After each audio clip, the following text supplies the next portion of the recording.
On October 13th, 1862, a carpenter named John Rogers was declared dead and nailed inside his coffin. When that coffin was later opened, investigators found deep gouges clawed into the lid from the inside and fingernails ripped from his hands. Rogers had been buried alive. What happens to a human body across those 4 sealed hours is now forensically documented, and it begins faster than you would expect. Inside a sealed coffin, the first 20 minutes become a race against your own biology. Panic strikes almost immediately. The brain, sensing the sudden darkness and silence, floods the body with adrenaline. Breathing accelerates far beyond normal. Oxygen consumption jumps from a resting 0.25 liters per minute to as high as 2 liters per minute, a level seen only in intense physical exertion. In this state, every gasp devours the limited air supply at 8 times the normal rate. Within 10 minutes, oxygen inside the coffin drops by about 3%. That may sound small, but it is enough to push the air below the threshold where clear thinking is possible. The body's response is brutal. Heart rate soars, chest tightens, and a metallic taste creeps into the mouth as blood acidifies.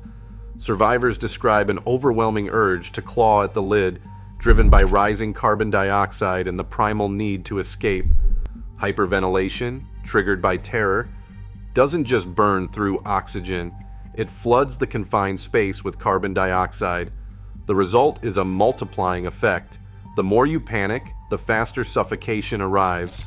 Forensic studies of exhumed coffins often reveal deep gouges in the wood, torn fingernails, and blood on the lid, evidence that the first minutes are spent in frenzied, desperate struggle.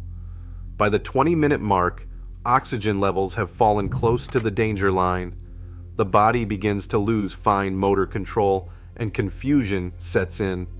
In documented cases, this window, shaped by panic and the body's automatic reactions, determines how long a conscious fight for survival can last in the dark. As the minutes stretch past 20, the body's reserves begin to fail. Oxygen inside the coffin dips below 10%, while carbon dioxide surges past 5%. A threshold known to trigger hypercapnia. At this point, the brain is starved for air and carbon dioxide poisoning sets in. Victims experience pounding headaches, blurred vision, and a growing sense of confusion. Speech becomes slurred. The urge to breathe intensifies, but every frantic gasp only worsens the imbalance, flooding the bloodstream with acid and overwhelming the body's natural buffering systems. For most, coordinated movement becomes impossible within 30 to 45 minutes. The hands which clawed and scratched just minutes earlier begin to tremble and lose strength. Muscles stop responding. The mind slips in and out of awareness, drifting between panic and a fog of delirium. Forensic studies confirm that loss of consciousness typically arrives between 30 and 45 minutes after burial, though the precise moment depends on age, body mass, and underlying health. Once unconsciousness takes hold, the body's oxygen demand drops sharply, but by then the damage is irreversible. Heart rhythms turn erratic. Within the next hour, as oxygen falls below 5% and carbon dioxide rises further, cardiac arrest becomes inevitable. Early signs of decomposition follow quickly in the humid, airless coffin. By the 2-hour mark, autolysis, the self-digestion of cells, has begun, and rigor mortis may start to set in, especially in cooler soil. The struggle ends not with a final push for escape, but with a silent biological shutdown, leaving behind only the physical evidence, gouged wood, torn nails, and the unmistakable signs of a body overwhelmed by suffocation. Angelo Hayes, mistakenly declared dead in France in 1859, later described the first minutes underground as a waking nightmare. He remembered the crushing cold against his chest, the scent of damp earth flooding his nostrils, and the sudden realization that he was still breathing. Panic set in as his lungs burned, each breath sharper than the last. Hayes recalled clawing at the wood above him, his fingers slipping in his own blood, the taste of iron filling his mouth. He screamed, but the sound bounced back, amplifying the terror. His heart pounded so hard he thought it might burst. According to the medical officer's notes, Hayes was found with ventral bruising and bright red skin, a sign of recent, frantic respiration.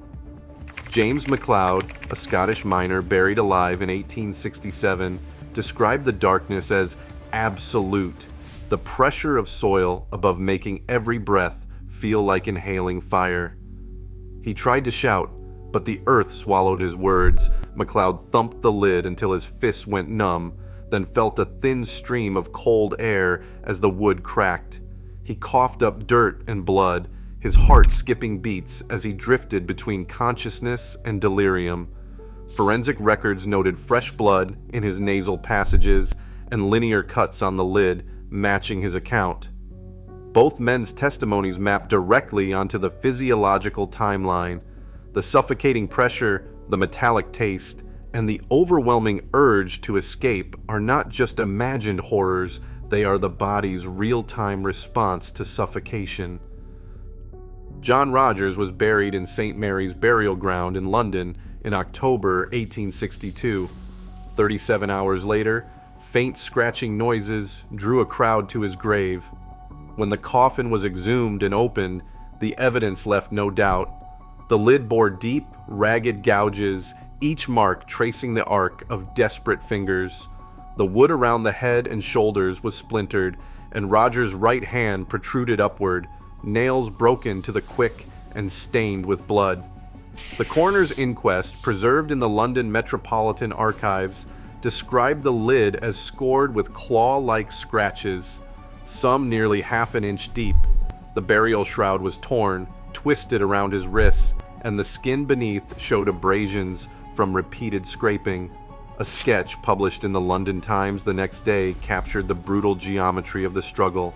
Parallel lines were etched into pine, a silent record of the final minutes. This was not an isolated report. Forensic reviews of exhumed coffins from the era often document similar findings: torn fingernails, displaced hands, and wood gouged by frantic attempts to escape. Each mark tells the same story: a physiological battle ending in exhaustion, a body's last stand against suffocation, preserved in the lid above. The physical aftermath of these cases would soon drive inventors and families to demand mechanical safeguards against such fates. In 1830, John Boynton filed a United States patent for a coffin equipped with a bell rope system. Inside the coffin, a cord was attached to the deceased's hand or wrist, threaded through a metal tube that reached the surface. If the buried person regained consciousness, a single tug would ring a bell above ground, a sound meant to summon help from cemetery workers or passers-by. Boynton's design was simple, but it addressed the most urgent fear: being trapped, unheard, beneath the earth. Across the Atlantic, Robert W. Graves in the United Kingdom patented a different approach in 1855. His coffin featured a hollow breathing tube, just 6 millimeters wide, running from the casket to the open air. A one-way valve allowed fresh air in but prevented soil and insects from entering. Unlike Boynton's bell, Graves's device offered no way to alert the living. Instead, it bought precious minutes for anyone conscious below ground, slowing the suffocation that claimed so many lives. Patent records from the era reveal a surge of similar inventions, each promising peace of mind in a time when medical error could mean a living grave. Newspaper advertisements from the 1860s urged families to choose coffins with these life-saving features, exploiting public anxiety with offers of guaranteed awakening. The rise of these devices transformed burial from a passive ritual into a technological battleground against one of humanity's oldest fears. Boynton and Graves became unlikely engineers of hope, their inventions standing between the living and the final silence. Modern burial practices rely on a series of checks designed to make accidental live burial nearly impossible. Before a body is released for burial, a licensed physician must formally pronounce death, often requiring two independent confirmations in hospitals or care homes. In most countries, the law demands a waiting period of at least 24 to 48 hours before burial, allowing time for any mistaken diagnosis to become obvious. Embalming, now standard in many regions, involves circulating preservative chemicals through the arteries. This process requires clear evidence that the heart is no longer beating and that blood flow has stopped. Coroners and medical examiners, established as official institutions by the late 19th century, oversee suspicious or unclear deaths, providing another layer of scrutiny. These safeguards, legal, medical, and procedural, mean that in developed countries, documented cases of premature burial have become vanishingly rare. The system is built to prevent the nightmare from ever beginning. In April 2019, Gorkha District Police in Nepal filed a report that would challenge the assumption that premature burial is a relic of the past. A 57-year-old farmer suffered a stroke and was declared dead by a village health worker. Without access to formal medical confirmation, the family buried him within 3 hours. 12 hours later, muffled sounds from the grave led relatives to exhume the coffin. Mobile phone footage, later archived online, captured a hand clawing at the inside of the lid, evidence of a desperate attempt to escape. The official police report, numbered 2020040001, documented fresh abrasions and torn fingernails. After the incident, Nepal's Ministry of Health issued a directive requiring a minimum 24-hour observation period before burial in rural clinics.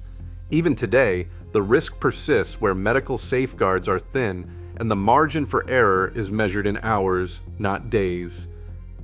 Death certification standards now guard most of us, yet verified cases of premature burial still surface in regions lacking forensic oversight.